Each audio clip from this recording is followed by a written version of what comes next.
Chapter 35.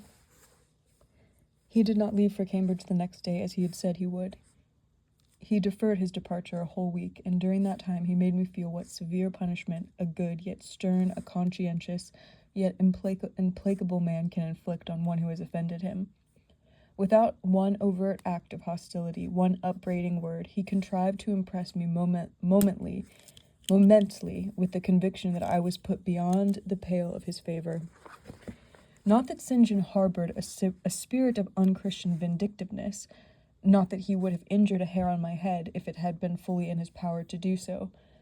Both by nature and principle, he was superior to the mean gratification of vengeance. He had forgiven me for saying I scorned him and his love, but he had not forgotten the words, and as long as he and I lived, he never would forget them. I saw by his look when he turned to me that they were always written on the air between me and him. Whenever I spoke, they sounded in my voice to his ear, and their echo toned every answer he gave me. He did not abstain from conversing with me. He even called me, as usual, each morning to join him at his desk, and I fear the corrupt man within him had a pleasure unimparted to and unshared by the pure Christian, in evincing with what skill he could, while acting and speaking apparently just as usual, extract from every deed and every phrase the spirit of interest and approval which had formerly communicated a certain austere charm to his language and manner. To me, he was in reality become no longer flesh but marble. His eye was a cold, bright blue gem, his tongue a speaking instrument, nothing more. All this was torture to me, refined, lingering torture. It kept up a slow fire of indignation and a trembling trouble of grief, which harassed and crushed me altogether. I felt how, if I were his wife, this good man, pure as the deep sunless source, could soon kill me, without drawing from my veins a single drop of blood, or receiving on his own crystal conscience the faintest stain of crime. Especially I felt this when I made any attempt to propitiate him. No ruth met my ruth. He experienced no suffering from estrangement, no yearning after reconciliation, and though more than once my fast-falling tears blistered the page over which we both bent, they produced no more effect on him than if his heart had been really a matter of stone or metal. To his sisters, meantime, he was somewhat kinder than usual, as if afraid that mere coldness would not sufficiently convince me how completely I was banished and banned. He added the force of contrast, and this I am sure he did, not by malice, but on principle. The night before he left home, happening to see him walking in the garden about sunset, and remembering, as I looked at him, that this man, alienated as he now was, had once saved my life, and that we were near relations, I was moved to make a last attempt to regain his friendship. I went out and approached him. As he stood leaning over the little gate, I spoke to the point at once. "St. John, I am unhappy because you are angry with me. Let us be friends." "I hope we are friends," was the unmoved reply, while he still watched the rising of the moon, which he had been contemplating as I approached. "No, St. John, we are not friends as we were. You know that." "Are we not? That is wrong. For my part, I wish you no ill and all good." "I believe you, St. John, for I am sure you are incapable of wishing anyone ill. But as I am your kinswoman, I should desire somewhat more of affection than that sort of general philanthropy you extend to mere strangers." "Of course," he said, "your wish is reasonable, and I am far from regarding you as a stranger." This, spoken in a cool, tranquil tone, was mortifying and baffling enough. Had I attended to the suggestions of pride and ire, I should immediately have left him. But something worked within me more strongly than those feelings could. I deeply venerated my cousin's talent and principle. His friendship was of value to me. To lose it tried me severely. I would not so soon relinquish the attempt to reconquer it. "Must we part in this way, St. John, and when you go to India, will you leave me so, without a kinder word than you have yet spoken?" He now turned quite from the moon and faced me. "When I go to India, Jane, will I leave you? What? Do you not go to India?" "You said I could not unless I married you." "And you will not marry me? You adhere to that resolution?" Reader, do you know, as I do, what terror those cold people can put into the ice of their questions? How much of the fall of the avalanche is in their anger, of the breaking up of the frozen sea in their displeasure? "No, St. John, I will not marry you. I adhere to my resolution." The avalanche had shaken and slid a little forward, but it did not yet crash down. "Once more, why this refusal?" he asked. Formerly, I answered, because you did not love me. Now, I reply, because you almost hate me. If I were to marry you, you would kill me. You are killing me now. His lips and cheeks turned white, quite white. I should kill you? I am killing you? Your words are such as ought not to be used, violent, unfeminine, and untrue. They betray an unfortunate state of mind. They merit severe reproof. They would seem inexcusable, but that it is the duty of man to forgive his fellow, even until 70 and 77 times. I had finished the business now. While earnestly wishing to erase from his mind the trace of my former offense, I had stamped on that tenacious surface another and far deeper impression. I had burnt it in. Now you will indeed hate me, I said. It is useless to attempt to conciliate you. I see I have made an eternal enemy of you. A fresh wrong did these words inflict, the worse because they touched on the truth. That bloodless lip quivered to a temporary spasm. I knew the steely ire I had whetted. I was heart-wrung. You utterly misinterpret my words, I said, at once seizing his hand. I have no intention to grieve or pain you. Indeed, I have not. Most bitterly he smiled. Most decidedly he withdrew his hand from mine. And now you recall your promise and will not go to India at all, I presume, said he after a considerable pause. Yes, I will, as your assistant, I answered. A very long silence succeeded. What struggle there was in him between nature and grace in this interval I cannot tell. Only singular gleams scintillated in his eyes, and strange shadows passed over his face. He spoke at last. I before proved to you the absurdity of a single woman of your age proposing to accompany abroad a single man of mine. I proved it to you in such terms as I should have thought would have prevented your ever again alluding to the plan. That you have done so, I regret, for your sake. I interrupted him. Anything like a tangible reproach gave me courage at once.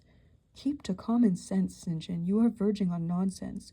You pretend to be shocked by what I have said. You are not really shocked. With your superior mind, you cannot be either so dull or so conceited as to misunderstand my meaning. I say again, I will be your curate if you like, but never your wife. Again he turned lividly pale, but as before controlled his passion perfectly. He answered emphatically but calmly, a female curate who is not my wife would never suit me. With me, then, it seems, you cannot go, but if you are sincere in your offer, I will, while in town, speak to a married missionary whose wife needs a coadjutor. Your own fortune will make you independent of the Society's aid, and thus you may still be spared the dishonor of breaking your promise and deserting the band you engaged to join. Now I never had, as the reader knows, either given any formal promise or entered into any engagement, and this language was all much too hard and much too despotic for the occasion. I replied, there is no dishonor, no breach of promise, no desertion in the case. I am not under the slightest obligation to go to India, especially with strangers. With you I would have ventured, because I admire, confide in, and as a sister I love you, but I am convinced that go when and with whom I would, I should not live long in that climate. Ah, you are afraid of yourself, he said, curling his lip. I am. God did not give me my life to throw away, and to do as you wish me would, I begin to think, be almost equivalent to committing suicide. Moreover, before I definitively resolve on quitting England, I will know for certain whether I cannot be of greater use by remaining in it than by leaving it. What do you mean? It would be fruitless to attempt to explain, but there is a point on which I have long endured painful doubt, and I can go nowhere till by some means that doubt is removed. I know where your heart turns and to what it clings. The interest you cherish is lawless and unconsecrated. Long since you ought to have crushed it. Now you blush to allude to it. You think of Mr. Rochester. It was true. I confessed it by silence. Are you going to seek Mr. Rochester? I must find out what has become of him. It remains for me, then, he said, to remember you in my prayers, to entreat God for you, in all earnestness, that you may not indeed become a castaway. I had thought I recognized in you one of the chosen, but God sees not as man sees. His will be done. He opened the gate, passed through it, and strayed away down the glen. He was soon out of sight. On re-entering the parlor, I found Diana standing at the window, looking very thoughtful. Diana was a great deal taller than I. She put her hand on my shoulder, and stooping, examined my face. Jane, she said, you are always agitated and pale now. I am sure there is something the matter. Tell me what business St. John and you have had in hand. I have watched you this half hour from the window. You must forgive me for being such a spy, but for a long time I have fancied I hardly know what. St. John is a strange being." She paused. I did not speak. Soon she resumed. "That brother of mine cherishes peculiar views of some sort respecting you, I am sure. He has long distinguished you by a notice and interest he has never shown anyone else. To what end? I wish he loved you. Does he, Jane?" I put her cool hand to my hot forehead. "No, Di, not one whit." "Then why does he follow you so with his eyes and get you so frequently alone with him and keep you so continually at his side? Mary and I had both concluded he wished you to marry him." "He does. He has asked me to be his wife." Diana clapped her hands. "That is just what we hoped and thought. And you will marry him, Jane, won't you? And then he will stay in England?" "Far from that, Diana. His sole idea in proposing to me is to procure a fitting fellow laborer in his Indian toils." "What? He wishes you to go to India?" "Yes." "Madness!" she exclaimed. "You would not live 3 months there, I am certain. You never shall go. You have not consented, have you, Jane?" "I have refused to marry him." "And have consequently displeased him?" she suggested. "Deeply. He will never forgive me, I fear, yet I offered to accompany him as his sister." "It was frantic folly to do so, Jane. Think of the task you undertook, one of incessant fatigue, where fatigue kills even the strong, and you are weak. St. John, you know him, would urge you to impossibilities. With him there would be no permission to rest during the hot hours. Unfortunately, I have noticed whatever he exacts, you force yourself to perform. I am astonished you found courage to refuse his hand. You do not love him then, Jane?" "Not as a husband. Yet he is a handsome fellow. And I am so plain, you see, Di, we would never suit." "Plain? You? Not at all. You are much too pretty, as well as too good, to be grilled alive in Calcutta." And again she earnestly conjured me to give up all thoughts of going out with her brother. "I must indeed," I said, "for when just now I repeated the offer of serving him for a deacon, he expressed himself shocked at my want of decency. He seemed to think I had committed an impropriety in proposing to accompany him unmarried, as if I had not from the first hoped to find in him a brother, and habitually regarded him as such." "What makes you say he does not love you, Jane?" "You should hear himself on the subject. He has again and again explained that it is not himself but his office he wishes to mate. He has told me I am formed for labor, not for love, which is true, no doubt, but in my opinion, if I am not formed for love, it follows that I am not formed for marriage. Would it not be strange, Di, to be chained for life to a man who regarded one but as a useful tool? Insupportable, unnatural, out of the question. And then," I continued, "though I have only sisterly affection for him now, yet, if forced to be his wife, I can imagine the possibility of conceiving an inevitable, strange, torturing kind of love for him, because he is so talented, and there is often a certain heroic grandeur in his look, manner, conversation. In that case, my lot would become unspeakably wretched. He would not want me to love him. If I showed the feeling, he would make me sensible that it was a superfluity, unrequired by him, unbecoming in me. I know he would." "And yet, St. John is a good man," said Diana. "He is a good and great man, but he forgets pitilessly the feelings and claims of little people in pursuing his own large views. It is better, therefore, for the insignificant to keep out of his way, lest in his progress he should trample them down. Here he comes. I will leave you, Diana." And I hastened upstairs as I saw him entering the garden. But I was forced to meet him again at supper. During that meal he appeared just as composed as usual. I had thought he would hardly speak to me, and I was certain he had given up the pursuit of his matrimonial scheme. The sequel showed I was mistaken on both points. He addressed me precisely in his ordinary manner, or what had of late been his ordinary manner, one scrupulously polite. No doubt he had invoked the help of the Holy Spirit to subdue the anger I had roused in him, and now believed he had forgiven me once more. For the evening reading before prayers, he selected the 21st chapter of Revelations. It was at all times pleasant to listen, while from his lips fell the words of the Bible. Never did his fine voice sound at once so sweet and full. Never did his manner become so impressive in its noble simplicity as when he delivered the oracles of God. And tonight that voice took a more solemn tone.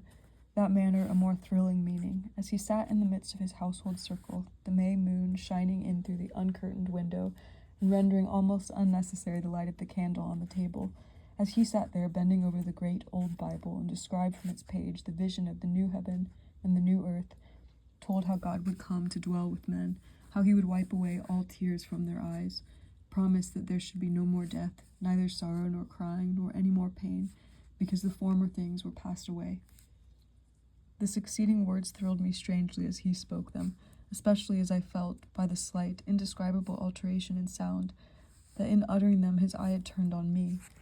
He that overcometh shall inherit all things, and I will be his God, and he shall be my son. But, was slowly, distinctly read, the fearful, the unbelieving, shall have their part in the lake, which burneth with fire and brimstone, which is the second death. Henceforward I knew what fate St. John feared for me. A calm, subdued triumph, blent with a longing earnestness, marked his enunciation of the last glorious verses of that chapter. The reader believed his name was written in the Lamb's book of life, and he yearned after the hour which should admit him to the city to which the kings of the earth bring their glory and honor, which has no need of sun or moon to shine in it, because the glory of God lightens it, and the Lamb is the light thereof. In the prayer following the chapter, all his energy gathered, all his stern zeal woke. He was in deep earnest, wrestling with God, and resolved on a conquest. He supplicated strength for the weak-hearted, guidance for wanderers from the fold, a return, even at the 11th hour, for those whom the temptations of the world and the flesh were luring from the narrow path. He asked, he urged, he claimed the boon of a brand snatched from the burning. Earnestness is ever deeply solemn. First, as I listened to that prayer, I wondered at his. Then, when it continued and rose, I was touched by it, and at last awed. He felt the greatness and goodness of his purpose so sincerely. Others who heard him plead for it could not but feel it too. The prayer over, we took leave of him. He was to go at a very early hour in the morning. Diana and Mary, having kissed him, left the room, in compliance, I think, with a whispered hint from him. I tendered my hand and wished him a pleasant journey. Thank you, Jane. As I said, I shall return from Cambridge in a fortnight. That space is left for you for reflection. If I listened to human pride, I would say no more to you of marriage. But I have listened to duty, and I have kept steadily in view my first aim, to do all things to the glory of God. My master was long-suffering, so will I be. I cannot give you up to perdition as a vessel of wrath. Repent. Resolve while there is yet time. Remember we are bid to work while it is day, warned that the night cometh when no man shall work. Remember the fate of Dives, who had his good things in this life. God give you strength to choose that better part which shall not be taken from you.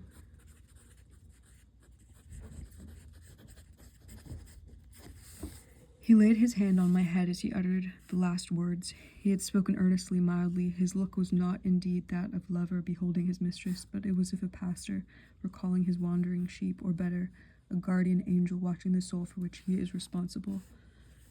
All men of talent, whether they be men of feeling or not, whether they be zealous or aspirants or despots, provided only they be sincere, have their sublime moments when they subdue and rule. I felt veneration for St. John, veneration so strong that its impetus thrust me at once to the point I had so long shunned. I was tempted to cease struggling with him, to rush down the torrent of his will into the gulf of his existence and there lose my own. I was almost as hard beset by him now as I had been once before, in a different way by another. I was a fool both times. To have yielded then would have been an error of principle. To have yielded now would have been an error of judgment. So I think at this hour, and when I look back to the crisis through the quiet medium of time, I was unconscious of folly at the instant. I stood motionless under my hierophant's touch. My refusals were forgotten, my fears overcome, my wrestlings paralyzed. The impossible, my marriage with St. John, was fast becoming the possible. All was changing utterly with a sudden sweep. Religion called, angels beckoned, God commanded, life rolled together like a scroll, death's gates opening, showing eternity beyond. It seemed that for safety and bliss there, all here might be sacrificed in a second. The dim room was full of visions. Could you decide now? Asked the missionary. The inquiry was put in gentle tones. He drew me to him as gently. Oh, that gentleness! How far more potent is it than force! I could resist St. John's wrath. I grew pliant as a reed under his kindness. Yet I knew all the time, if I yielded now, I should not the less be made to repent some day of my former rebellion. His nature was not changed by 1 hour of solemn prayer. It was only elevated. I could decide if I were but certain, I answered. Were I but convinced that it is God's will I should marry you, I could vow to marry you here and now, come afterwards what would. My prayers are heard, ejaculated St. John. He pressed his hand firmer on my head as he claimed me. He surrounded me with his arm, almost as if he loved me. I say almost. I know the difference, for I had felt what it was to be loved, but like him, I had now put love out of the question and thought only of duty. I contended with my inward dimness of vision before which clouds yet rolled. I sincerely, deeply, fervently longed to do what was right, and only that. Show me the path. I entreated of heaven. I was excited more than I had ever been, and whether what followed was the effect of excitement, the reader shall judge. All the house was still, for I believe all except St. John and myself were now retired to rest. The one candle was dying out. The room was full of moonlight. My heart beat fast and thick. I heard its throb. Suddenly it stood still to an inexpressible feeling that thrilled it through, and passed at once to my head and extremities. The feeling was not like an electric shock, but it was quite as sharp, as strange, as startling. It acted on my senses as if their utmost activity hitherto had been but torpor, from which they were now summoned and forced to wake. They rose expectant, eye and ear waited, while the flesh quivered on my bones. "What have you heard? What do you see?"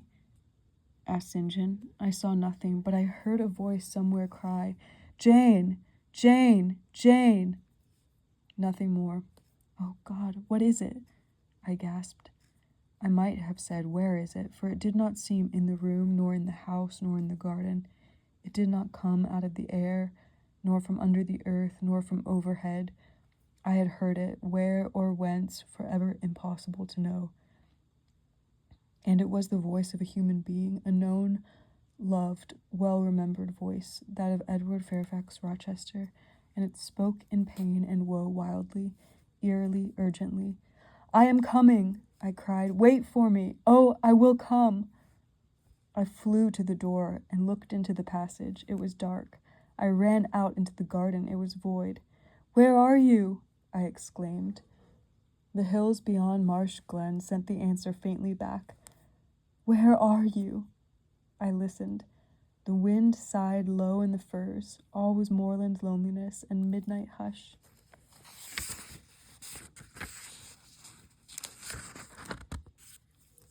"Down, superstition," I commented at that spectre rose up, black by the black yew at the gate. "This is not thy deception, nor thy witchcraft. It is thy work of nature." She was roused, and did no miracle but her best. I broke from St. John, who had followed, and would have detained me. It was my time to assume ascendancy. My powers were in play and in force. I told him to forbear question or remark. I desired him to leave me. I must and would be alone. He obeyed at once. Where there is energy to command well enough, obedience never fails. I mounted to my chamber, locked myself in, fell on my knees, and prayed in my way. A different way to St. John's, but effective in its own fashion. I seemed to penetrate very near a mighty spirit, and my soul rushed out in gratitude at his feet. I rose from the thanksgiving, took a resolve, and lay down unscared, enlightened, eager but for the daylight.